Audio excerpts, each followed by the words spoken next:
అంత్యకాల సూచనల కార్యక్రమానికి ప్రేమతో ఆహ్వానిస్తున్నాం. ప్రకటన 13 అధ్యాయాన్ని మీరెలా చూస్తున్నారో నాకు తెలియదు. ఇది బైబిల్లో ఒక ముఖ్యమైన ఉద్దేశము, అంటే ఒక వ్యత్యాసమైనటువంటి దృక్పథంతో చూస్తున్నాం. పేపర్ తీసుకోండి, పెన్ను కూడా తీసుకోండి. మరలా చెప్పడానికి కారణముంది. ఎందుకంటే ఈ అంత్యకాల సూచనల కార్యక్రమాలన్నీ దేవుని దగ్గర నుంచి ఇవ్వబడుతున్న వాక్యము. ఈ రోజు కూడా జగన్ గారు మన మధ్య ఉన్నారు. కలుసుకుందామా? నేరుగా ఆయన్ని కొన్ని ప్రశ్నలు అడుగుదాము. బ్రదర్ జగన్, కార్యక్రమానికి స్వాగతం. ఈ 13 అధ్యాయంలో గత వారం చాలా విషయాలు మనం చూచాము. పోయిన వారం ఈ అధ్యాయాన్ని 3 భాగాలుగా విభజించవచ్చు అని చెప్పారు. 13 అధ్యాయంలోని విషయాలను ఎలా మనము వివరించగలము? అందులో ఇప్పుడు మనము 2వ భాగానికి వెళుతున్నాం అనుకుంటున్నాను. దాన్ని క్లుప్తముగా వివరించగలరా? ఇప్పుడు మనం డీప్గా వెళ్ళకముందు ఈ 13వ అధ్యాయంలో 2 మృగాలున్నాయి. ఇది కూడా మనము వారికి క్రొత్తగా చెప్తున్నాం. 2 మృగాలు ఉన్నాయి. మొదటి వచనం నుండి 10 వరకు ఒక మృగం ఉంది, 11 నుండి మరొకటి ఉంది. ఇక్కడున్న మొదటి 10 వచనాలలో ఆ మృగమును గురించి ఏమి చేస్తుంది, ఎలా వస్తుందని రాయబడి ఉన్నది. 11 నుండి మరొక మృగము, అదొచ్చి 13, 15 వరకు ఉంటుంది. దాని తర్వాత 16, 17, 18 ఇవి 2 కలిసి చేసేవి ఉంటాయి. ఇవే 3 భాగాలు. ఇప్పుడు మనము 13:1 చూడగలిగినది ఆ మృగము యొక్క ప్రభుత్వం. దానిని గూర్చి దానియేలు 7వ అధ్యాయంలో చూశాం. ఆ ప్రభుత్వం ఎలాగుంటుందని అక్కడే బయలుపడింది. అక్కడే దానియేలు 7:23లో చూశాం. 4వ మృగం భూమిపై కలుగబోయే 4వ రాజ్యం అని ఉంది. సో ఈ మృగం అనేది ఒక ప్రభుత్వాన్ని సూచిస్తుంది. ఈ ప్రకటనలో 4 మృగాలు ఉన్నాయి. 13:1లో ఒకటి ఉంది, మరొకటి 13, 11లో, 12:3లో ఒకటి ఉంది, 17:8లో మరొకటి ఉంది. మొత్తం 4 మృగాలు ఉన్నాయి. అందుకే నేను పేపరు పెన్ను తీసుకోమన్నాను. ఇప్పుడు నేను అదే చెప్పదలిచాను, మీరు రాయమన్నది ఎంత సరిగ్గా ఉంటుందని. చాలా మంది కూడా ఈ 4టిని పట్టుకుని కన్ఫ్యూషన్ అవుతుంటారు. మరికొందరు 4 కూడా ఒకటే అని బోధించేవాళ్ళు ఉన్నారు. కొందరేమో ఈ 2 ఒకటి, ఆ 2 ఒకటే అని బోధించేవారు ఉన్నారు. ఈ వ్యత్యాసం అర్థం చేసుకోవటానికి ప్రతి అంగుళం కూడా చదవవలసి వస్తుంది. ఉదాహరణకి మన ప్రజలకి చెప్దామండి. 12:3 చూడండి. ఈ సూచన ఎక్కడుందో చూడండి. 12:3లో 12:3లో ఏమన్నదంటే, and another sign appeared in heaven. And another sign appeared in heaven. ఇది హెవెన్ లో జరుగుతుంది. హెవెన్ అంటే అది ఆకాశం, పరలోకం కాదు. ఇక్కడ బైబిల్లో హెవెన్కి, ఆకాశానికి, పరలోకానికి, ఆకాశానికి ఒకే మాట ఉపయోగించబడింది. ఇప్పుడు ఒక ఉదాహరణకి మీరు జెనసిస్ 1:1 తీసుకున్నట్లయితే, ఆదియందు దేవుడు భూమి ఆకాశం సృజించెను. హెవెన్స్ అండ్ ఎర్త్ అని ఇంగ్లీష్ లో రాయబడి ఉంటుంది. కరెక్ట్. అవును. అక్కడ హెవెన్ అంటే ఆకాశాన్ని గూర్చి. ఇప్పుడు దీని వెనక వెళ్ళాలంటే ఇంకా లోతుగా వెళ్ళాలి. యూదులకు 7 ఆకాశాలున్నాయి, యూదుల విశ్వాసాన్ని బట్టి. అందుకే పౌలు 3వ ఆకాశంలోకి ఎత్తబడితేనే రాశాడు. వారు ఏవేవి ఆకాశాలు అంటున్నారంటే, తండ్రి ఉంటున్న హెవెన్ అదొక ఆకాశం, మనం చూస్తున్నాం కదా, ఇదొక ఆకాశం. ఇది మొదటి ఆకాశం, ఆయన ఉండేది 7వ ఆకాశం. మధ్యలో ఉండే 3వ ఆకాశానికి పౌలు వెళ్ళాడు. ఆకాశ మండలంలో దురాత్మ సమూహం, అపవాది ఉండేది ఆకాశం, అది 4వది. ఈ వ్యత్యాసం చూసారా? అర్థమైంది. ఈ మాదిరిగా ప్రతి ఒక్కటి కలిపితే 7 ఆకాశాలు. అదే ఆకాశాలని మనం చెప్పుకుంటున్నాం. దీని తర్వాత ప్రకటనలో నూతన ఆకాశం, నూతన భూమి అని ఉంది. ఇది వెళ్ళి మరొకటి వస్తుంది. ఈ 7 ఆకాశాల తీరులో మనం చూసే ఆకాశం పోతుంది. ఆకాశము చుట్టబడిన పుస్తకం వల్లే ఎగిరిపోయింది. ఆకాశం ఎగిరిపోతుందా? పోతుందా అంటే పోతుంది. బైబిల్ చెప్తుంది అది పోతుందని. ఇప్పుడు మనం చూసే ఈ ఆకాశం సైంటిఫిక్ గా పోతుందా? పోదా? సైన్స్ పరంగా పోదు కదా. పోయి 10-15 సంవత్సరాలు అవుతుంది. మీరు దాని గురించి చదువుతున్నారు. ఓజోన్ లేయర్ ఏమైంది? ఇదొక ఓజోన్ లేయర్ అనేది ఒక కవచం, ఇదొక ఆకాశం, ప్రొటెక్షన్, సంరక్షించే కవచం. దానిని ప్రభువు బైబిల్లో ఒక ఆకాశంగా ఉంచారు. ఇది ఇప్పుడేమవుతుంది? మనల్ని వదిలిపోతూ చిరిగిపోతుంది. అదే తొలగిపోవుట. ఒక ఆకాశం మన కనులు ఎదురుగా పోతుంది. నోవహు కాలంలో ఒక ఆకాశం ఉండింది. జలములకు పైన, జలములన్నీ ఈ భూమికి పైన ఉన్నవన్నీ ఒక దగ్గర. భౌగోళిక శాస్త్రం అంతా ఇందులోనే ఉంది. జాగ్రఫీ, మనం అదే చెప్తున్నాను. ఎవరెవరు ఏ దృష్టిలో చదువుతున్నారో అన్ని విధాలుగా అక్కడ ఉన్నాయి. దేవుడు చెప్తున్నాడు, క్రియేషన్లో భూమిపైన ఉన్న జలములన్నీ ఒక దగ్గర చేరునుగాక. చేర్చబడిన జలములకు ఆకాశ విశాలమని పేరు పెట్టాడు. ఈ ఆకాశ విశాలమని మనం ఆకాశ ఊట అని చెప్తాం. ఆ ఆకాశ ఊటే నోహు కాలంలో ఆకాశపు తూములు విప్పబడెను. ఆదికాండం 7:11 అంతా కిందకు వచ్చింది. ఇది ఒక రకమైన ఆకాశం. ఓజోన్ ఒక ఆకాశం, మనం చూసేది ఒక ఆకాశం, తండ్రి ఉండే ఒక ఆకాశం, పరదైసు, పరిశుద్ధులు విశ్రమించే ఒక ఆకాశం, అపవాది ఉండే ఆకాశం. నోవహు కాలంలో ఒక ఆకాశం, మన కాలంలో ఒక ఆకాశం పోయింది. దీనిని బైబిల్ చెప్తుంది. ఇదొక ఉదాహరణ. అందుకే ధ్యానించి చదివినప్పుడే పరిశుద్ధాత్ముడు దీనిని మనల్ని నేర్పిస్తాడు అని చెబుతున్నా. అదే మనం చెప్తున్నాం. ఇది చదువుతూ ఉండగా మీకు డెప్త్ తెలుస్తుంది. అంత డెప్త్ ఉంది. ఇంత డెప్త్ ఉంది కదా. ఇదొక సామాన్యమైన వారు తీసి చదివి అర్థం చేసుకునేటట్టుగా చేశారు. అదే దేవుని యొక్క వరము. అంటే సాధారణ మనుషులు తెలుసుకోవాలనుకుంటున్నారు. మీరు ఎంతో గొప్ప వ్యక్తులైన అరిస్టాటిల్, ఈయన యొక్క మరి ప్లూటో వంటి వారు రాసిన పుస్తకాలు చదివితే మీరు అర్థం చేసుకోలేరు. చదవలేం. అవును. అవి ఎంతో ఇంటలెక్చువల్ గా ఉంటాయి. మ్మ్. మనం ఇప్పుడు నాస్ట్రోడమస్ గురించి చెప్తున్నారు. నాస్ట్రోడమస్ సిద్ధాంతం ఎవరికి అర్థం కావడం లేదు. స్పానిష్ లో ఉంది. అది పూర్తిగా మనం చూసినట్లయితే కావ్యంగా ఉంది. అది అర్థం కావడం లేదు, ఎందుకంటే ఆయన నాలెడ్జ్కి అది రాశాడు. కానీ దేవుడు తన నాలెడ్జ్కి రాయకుండా మన నాలెడ్జ్కి తగినట్టుగా రాశాడు కదా, ఇదే దాని స్పెషాలిటీ. అప్పుడు ఈ రచయిత ఎటువంటి వాడో చూడండి. మ్మ్. అదే నేను చెప్తున్నాను, నాలాంటి వాడికి బైబిల్ అర్థమైతే ఎవరికైనా అర్థమవుతుంది. నేను అలా అనుకుంటాను. నాకే ఈ బైబిల్ అర్థమవుతుంది చూడండి. మ్మ్. ఇప్పుడు అశ్విన్తో కూర్చుని మాట్లాడుతున్నప్పుడు అశ్విన్కి బైబిల్ ఎంతగా తెలియనో దానిలో సగం తెలిస్తేనే గొప్ప విషయం అనుకుంటాను. అన్న ఈ కార్యక్రమాలను ముఖ్య ఉద్దేశమే ఆ నిధిని ప్రత్యేకంగా మీరు దాన్ని వివరించి చెబుతున్నప్పుడు ఎంత లోతుగా మనం వెళ్ళగలము అని చెప్పడానికి ఈ కార్యక్రమం ఒక సాక్ష్యంలా ఉంది అనుకుంటున్నాను. అలాగే దేవుడు మనకు అందజేస్తున్నాడు, ఇస్తున్నారు. మనల్ని ఇచ్చే విధంగా ఉంచాడు. ఒక జాలరివానితో ప్రకటన గ్రంథం అందజేశాడు దేవుడు. ఆయన చెప్తున్నాడు, విద్యాభ్యాసం లేని నాతో దేవుడు ఈ కార్యం చేయించారు. అప్పుడు దీని లోపల నిధులు వెంబడి నిధులు వెదుకుతూ అంటే ఉన్నట్లయితే ఆకాశం అనే మాటకే ఇంత ఉంది. ఇంత విషయం ఉంది. ఇప్పుడు మనం చూసే ఆకాశం పోయింది. నోవహు కాలంలో ఒక ఆకాశం పోయింది. దీని తర్వాత దేవుడు నూతన ఆకాశం ఒకటి క్రియేట్ చేస్తాడు. అదొకటి ఉంది. ఇదే విధంగా గెలాక్సీ ఉంది బైబిల్లో. అనేక గెలాక్సీస్ ఉన్నాయి. నక్షత్రకూటం వచ్చే గెలాక్సీని గుర్చి కూడా ఉంది. అదేలాగా ఆ గెలాక్సీ యొక్క భౌగోళిక స్థితిగతులు గుర్చి ఉన్నాయి. సరే, ఇప్పుడు మనం తీసుకున్న పాఠానికి వచ్చేద్దాం. అవును, 13వ అధ్యాయంలో మొదటి భాగాన్ని చెప్పాను. అవును, అందులో ఒకటేమో ఆకాశంలో కలిగాను, అదే రెవల్యూషన్ 12:3. అవునా? ఈ మృగం అక్కడి నుండి వస్తుంది. మనం ఎప్పట్లాగా ధ్యానిస్తూ ఉన్నాం 12 and 13:1. ఇది ఎక్కడి నుండి వచ్చింది? 13:1 సముద్రం అని రాస్తుంది. ఇది సముద్రం నుండి వచ్చింది. ఇప్పుడు 13:11 చదవండి. 11లో then I saw another beast rising out of the earth. ఇది భూమి నుండి వస్తుంది. అవును. ఇంకొక వాక్యం కూడా చదవండి. 17 రెవల్యూషన్ 17:8 చదవండి. 17:8లో the beast that you saw was and is not and is about to rise out of the bottomless pit. ఇది పాతాళం నుండి వస్తుంది. ఆకాశం నుండి వచ్చేది, భూమి నుండి వచ్చేది, సముద్రం నుండి వచ్చేది, పాతాళం నుంచి. ఇక్కడ ఒక ప్రశ్న రావచ్చు, దీని నుండి మనం పాఠంలోకి వెళ్ళచ్చు. ఏమిటా ప్రశ్న అని అడిగితే, భూమిలో నుండి వస్తుందనే ఉంది, అదేంటి సముద్రంలో నుండి వస్తుందని ఉంది? అప్పుడు భూమి అంటే సముద్రమును చంద్రుడు కలిపే కదా భూమి. మన విధానాన్ని బట్టి, మన ఉద్దేశం, కాన్సెప్ట్ బట్టి. కానీ బైబిల్లో ఆరంభం నుండి 2 విధాలుగా చూపుతుంది. ఉదాహరణకు జెనసిస్ 1:10లోకి వెళ్తే వాక్యం చెప్తుంది, జలములన్నీ ఒక దగ్గర చేర్చబడును, ఆరిన నేల ఏర్పడుతుంది. ఆరిన నేలకు భూమి అని పేరు పెట్టారు. సముద్రమునకు ఆ జలముల చేత నింపబడిన నీటినంతటినీ సముద్రమని పేరు పెట్టబడి. అప్పుడు దేవుడు వేరు చేసినప్పుడు ఈ భూమిని 2 భాగాలుగా చేశాడు. ఒకటి నీరు, మరొకటి నేల. భూమి, సముద్రం. అవునండి, ఇలాగే ఇవి 2 కలిపితేనే భూమి అవుతుంది. మనము నేలకు భూమి అని పేరు పెడుతున్నాం, ఇవి 2 కలిపిన దానికి కూడా భూమి అని పేరు పెట్టాం. ఇప్పుడు కన్ఫ్యూషన్ అయ్యేది కూడా దాని వలన కలుగుతుంది. అవునా? ఈ భూమికి నేల ఉంటుంది కదా, ఇది వేరు, సముద్రం వేరు, ఈ రెండిటి కలయిక. ఇప్పుడు ఈ యొక్క కాన్సెప్ట్ సరి అయినదని మీకు తెలియాలంటే న్యాయ తీర్పు వస్తుంది 21st చాప్టర్లో. ఈ యొక్క ప్రకటనలో 20th చాప్టర్ లాస్ట్లో ఆ జడ్జ్మెంట్ ఇస్తున్నారు దేవుడు. జడ్జ్మెంట్ ఇవ్వబడుతున్నప్పుడు అందరూ కూడా వస్తారనే ఉంది. అవును కాదా? ఎక్కడి నుండి వస్తున్నారో చూడండి. వారెక్కడి నుండి వస్తున్నారని చూసినట్లయితే వాక్యం తేటగా ఉంది. 20లో ఏ వచనం బ్రదర్? ప్రకటన 20:12 చదవండి. And I saw the dead, small and great, standing before the throne, and the books were opened.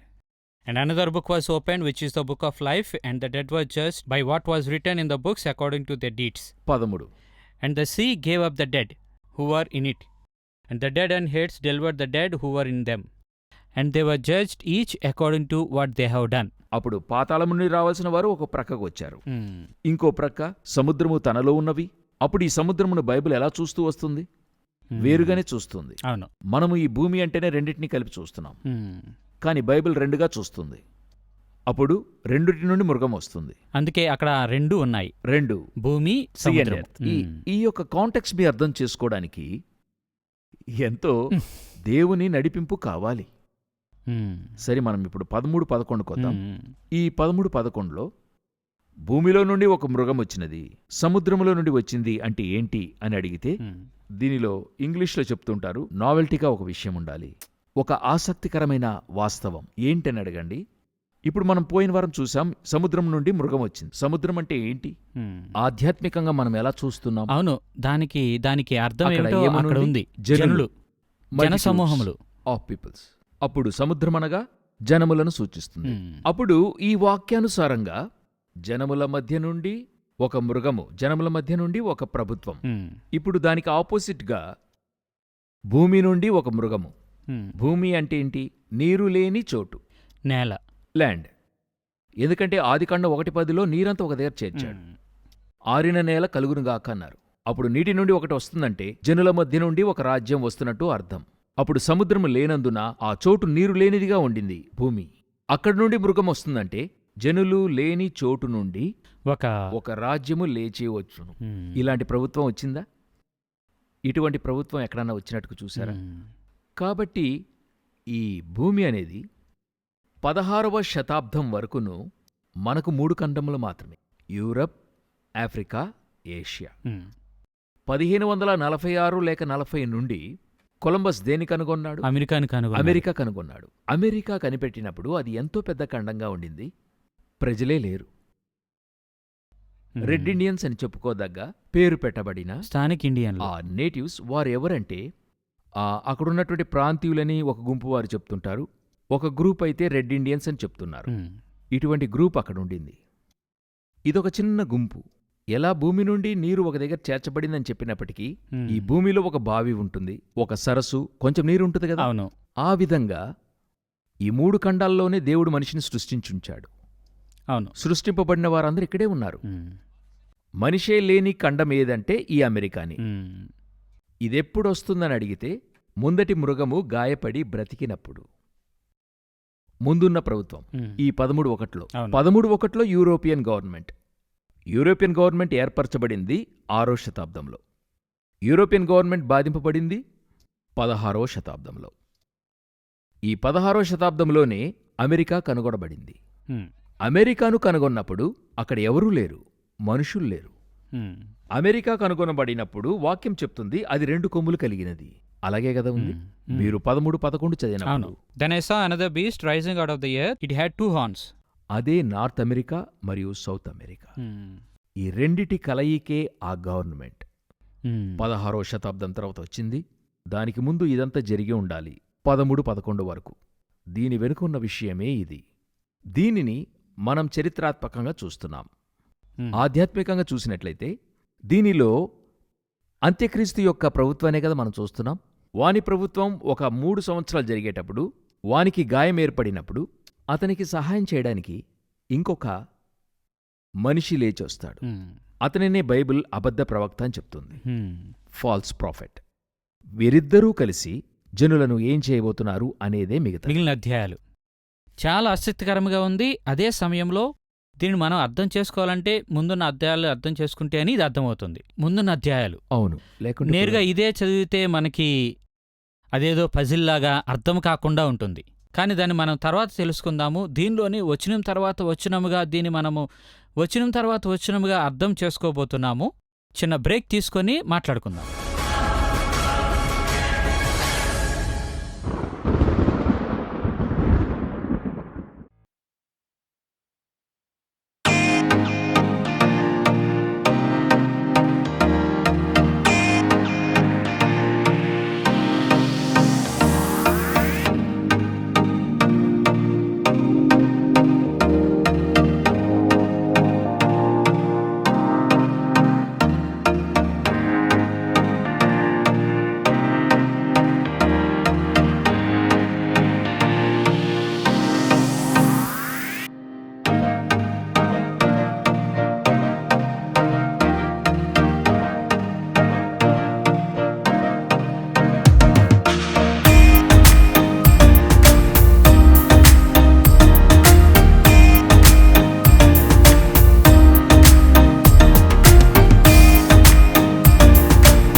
విరామం తర్వాత స్వాగతం. మనం అనేక విషయాలు నేర్చుకుంటున్నాము.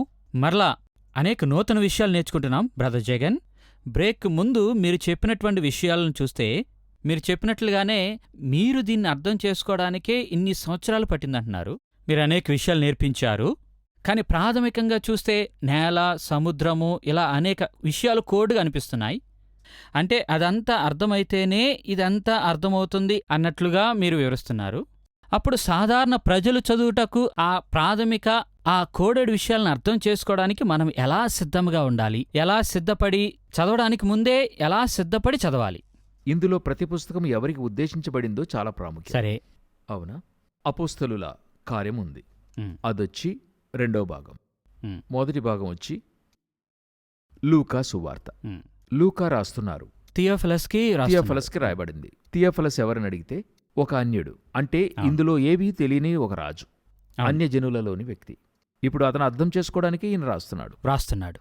ఉపమానాలన్నిటితో దేవుడు తెలియజేసి వివరణతో ఎక్స్ప్లెనేషన్తో రాస్తున్నాడు, డీటెయిల్గా. 28 ఆయనే ఒక డాక్టర్ గనుక. అవును, ఆయన ఒక డాక్టర్. ఇప్పుడు మత్తయి సువార్త ఎవరి చేత రాయబడింది?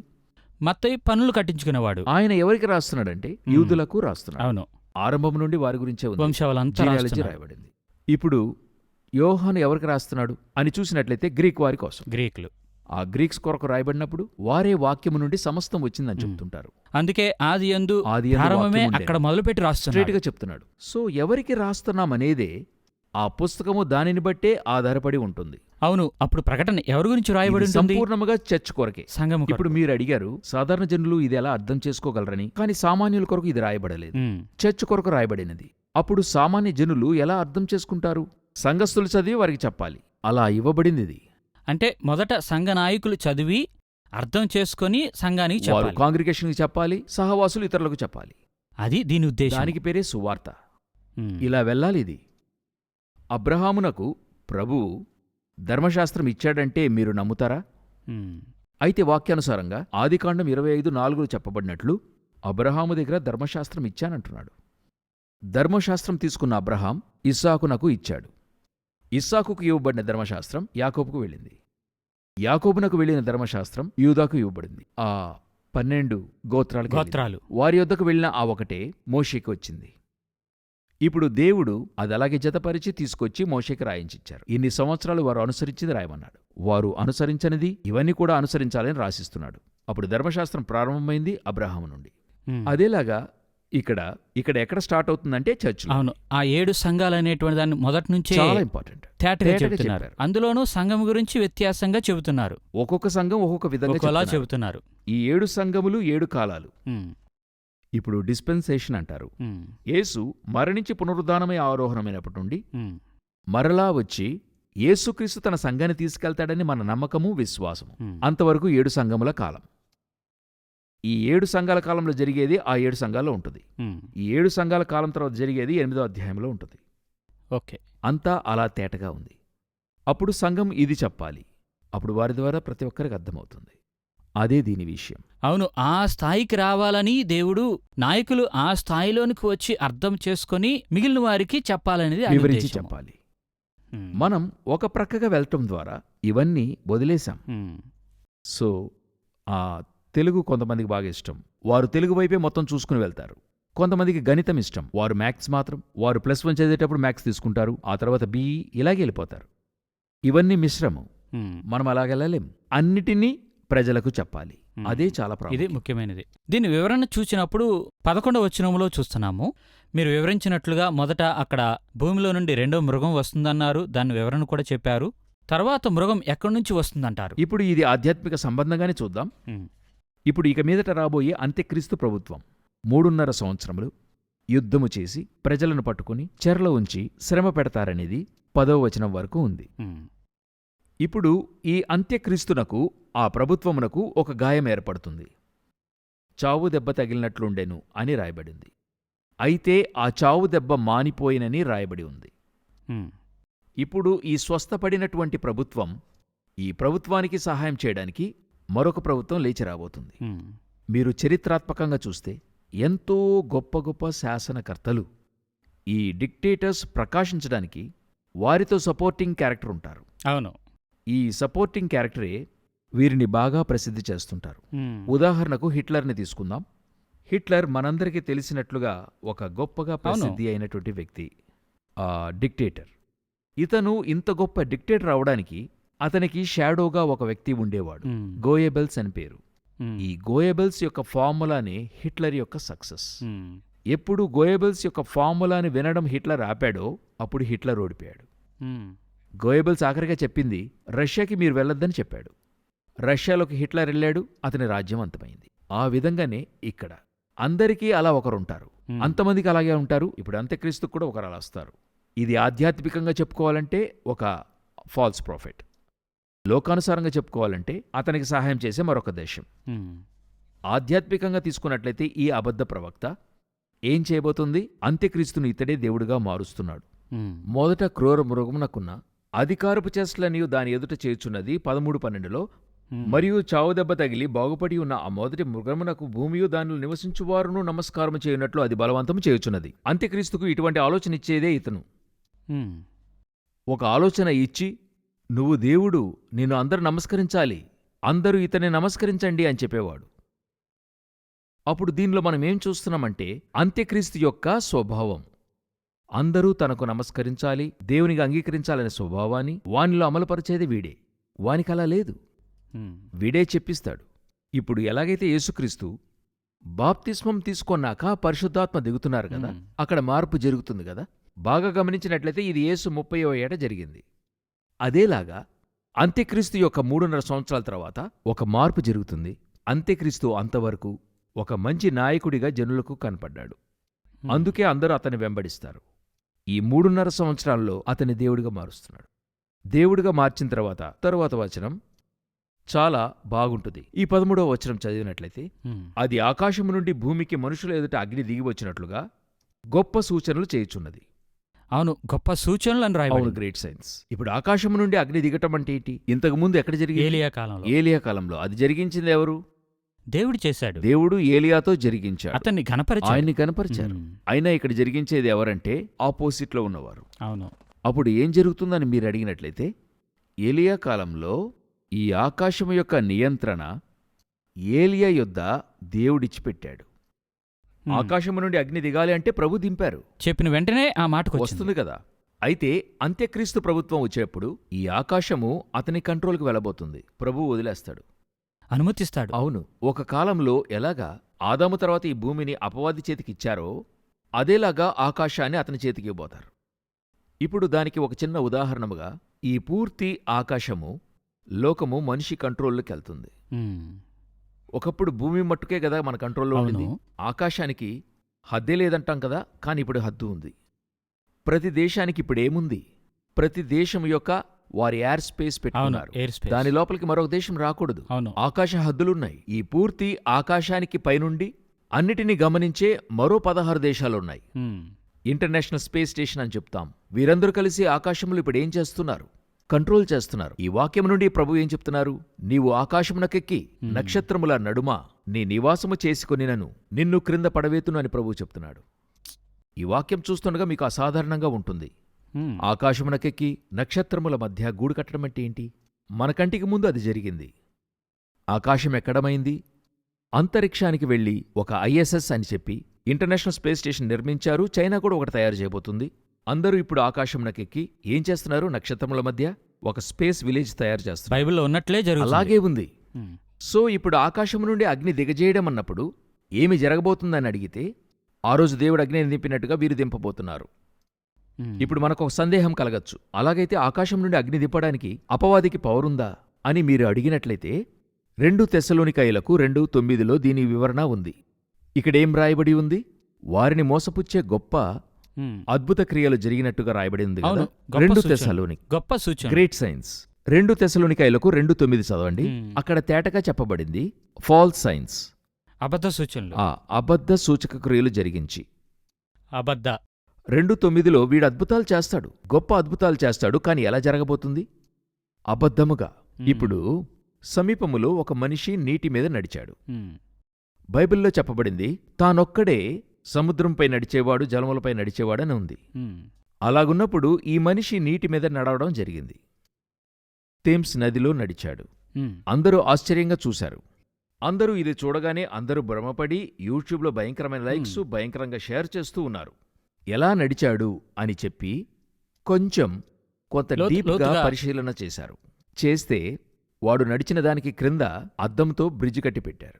ఓహో. అతని మనుషులు దానికంటూ ప్రయత్నాన్ని 1 నెలగా చేశారు. ఓహో. ఇది గవర్నమెంట్ పర్మిషన్తో మ్యాజిక్ షో అని ప్రదర్శన చేశారు. అయితే బయటికి మ్యాజిక్ షో అని చెప్పకుండా అతను నీటి మీద నడుస్తున్నాడు. సమీపంలో కమ్యూనిస్ట్ దేశంలో ఒక సంఘటన జరిగింది. అక్కడేం చేశారంటే, యేసు మాత్రం నీటిని ద్రాక్షరసంగా మార్చగలడా, మేము మార్చలేమా అని చెప్పేసి వారిలో ఒకడు నీటిని అలా, ఎందుకంటే వారు బైబిల్కి అగెన్స్ట్, నీటిని ద్రాక్షరసంగా మార్చగలమని చెప్పారు. చూస్తే అలా అన్నాడు, నీరు ద్రాక్షరసంగా మారింది. మ్యాజిక్ లాగా. మ్యాజిక్లా ఎలా మారింది అన్నప్పుడు అక్కడ ఎవరికి ఏం తెలియలా. ఎంతో భ్రమించి చూస్తున్నప్పుడు వెంటనే ఒకరు లేచి, మారింది సరే తీసుకుని త్రాగమన్నాడు. ఎందుకంటే యేసయ్య మార్చడం మాత్రం కాదు, అవును, టేస్ట్ రుచి చేసి చూడమన్నాడు. అవును. తీసుకుని త్రాగమన్నప్పుడు ఆ మనిషి అవాక్కైపోయాడు. ఎందుకంటే అది కెమికల్. వేళ్ల మధ్య ఏం పెట్టాడంటే ఆ రంగు మార్చేది అక్కడ పెట్టుకుని ఉన్నాడు. అలాగన్నప్పుడు అది కలిసి ఒక మ్యాజిక్. అప్పుడు అద్భుతాలు యేసుక్రీస్తు వలె చేయవచ్చు, అబద్ధ అయితే సూచన. అబద్ధముగా చేస్తారని ఉంది. ఉమ్. ఇక్కడ వీరికి నేను ఒకటి చెప్పాలనుకుంటున్నాను. అద్భుతములు అనేవి ఒక ప్రదర్శన కొరకు చేయబడేది కాదు బైబిల్లో, ఉమ్. అవసరం కొరకు చేయబడేది. ఇంకా చెప్పాలంటే అద్భుతముల వలన, సూచక క్రియల వలన వాక్యమును స్థిరపరచుచుండెను అని బైబిల్లో రాయబడింది. ఈరోజు అద్భుతాలంటే ఒక ప్రదర్శన. ఇక్కడ వీడు ప్రదర్శిస్తున్నాడు. అవును. వీడెందుకు ఎలా చేస్తున్నాడంటే, ప్రదర్శించి జనులను నమ్మిస్తూ ఉంటాడు నేనే దేవుడనని. ఉమ్. ఈ యూదులు ఎవరిని సాధారణంగా దేవుడని నమ్మరు, మనుషుల్ని. యూదుల మట్టుకైతే మనిషిని దేవుడని చెప్తే దేవదూషణ, వారి లా ప్రకారం దేవదూషణ అది. ఇక్కడ వీడు ఈ అద్భుతం ఎందుకు చేస్తున్నాడంటే, బైబిల్ ప్రకారం గ్రీకులు జ్ఞానమును వెదుకుచున్నారు, యూదులు ఇశ్రాయేలీయులు సూచక క్రియలు వెతుకుచున్నారు. అంటే ఇశ్రాయేలీయులకు సూచన కావాలి ఇతడు దేవుడని చెప్పడానికి. ఇప్పుడు ఆ సూచక క్రియ ఆకాశం నుండి అగ్ని దిగే సూచన. ఆ అగ్ని దిగే సూచక క్రియ జరిగిన తర్వాత యూదులందరూ ఇతన్ని ఏమని చెప్తారు? ఈయనే దేవుడు అనుకుంటారు. అతని మెస్సయ్యగా భావిస్తారు, దేవుని యొక్క కుమారుడు అని అంటారు. ఎందుకంటే జరుగుతుందే, అద్భుతం జరిగింది కదా, వారికి కావాల్సిన ఆ సూచన. గుర్తులు. ఆ సూచన ఏలియా చేసిన విధంగా చేశాడు. బైబిల్లో ఉన్న సూచక క్రియ ఇది, అవును. బయట నుండి కూడా కాదు. బైబిల్లో ఉన్న సూచన జరిగినప్పుడు వారు అతన్ని అంగీకరిస్తారు, నిర్ధారణ అయిపోయింది. కన్ఫర్మ్స్. దానికే ఇతడు ఆ అద్భుతాన్ని చేస్తాడు. ఉమ్. ఈ అద్భుతాలు వారు అబద్ధంగా చేస్తారు. బైబిల్లో ఆకాశం నుండి అగ్ని రాదు. అయితే ఏం చేస్తారు? అంతరిక్షంలో ఉన్న స్పేస్ స్టేషన్ నుండో ఏదో ఒక కార్యాన్ని వారు అగ్ని దింపడానికి. ఉమ్. ఏం జరుగుతుంది? అందరూ కూడా అతన్ని దేవునిగా అంగీకరిస్తారు. అదే అంత్యక్రీస్తు. ఇదే అతని క్రియలు. ఇక్కడ ప్రకటన గ్రంథంలోనివి అందరికీ కావలసినవి.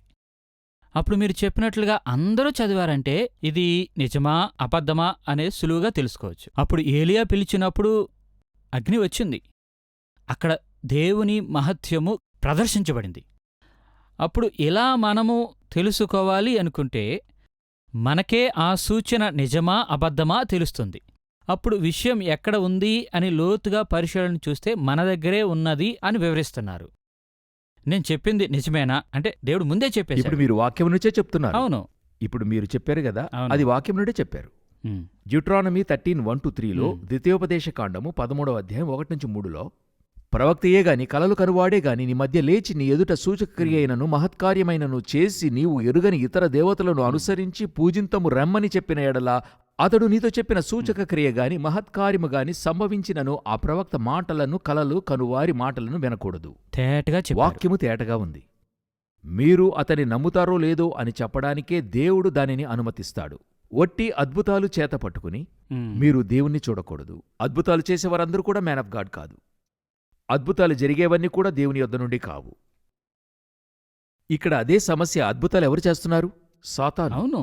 యేసయ్య కాలంలోనే వారేం చెప్తున్నారు? మనకు చెందని ఒకడు మీ నామములో అద్భుతం చేస్తున్నాడు. అది వదిలేశారు. పట్టించుకోలేదు. సరే పోతే పోని. అయితే మనకు తెలియాలి దేవుడు చేసే అద్భుతమేది, దేవుడు చేయందేది. ఈ ఆత్మ వివేచన వరాన్ని గురించే బైబిల్లో డిసర్న్మెంట్ ఆఫ్ స్పిరిట్ అని రాయబడింది. మీరు పరిశుద్ధాత్మతో నడిపింపబడుతున్నప్పుడు ఇది మనకు తేటగా నేర్పిస్తాడు. కృతజ్ఞతలు బ్రదర్ జగన్. ఈ రోజు కార్యక్రమంలో పరిశుద్ధాత్మ అభిషేకముతో అని చెప్పారు. తర్వాత కార్యక్రమంలో ఇంకా లోతుగా తెలుసుకుందాం. ఈ కార్యక్రమానికి వచ్చి వివరించినందుకు మీకు చాలా కృతజ్ఞతలు. నమస్కారం. వందనాలు.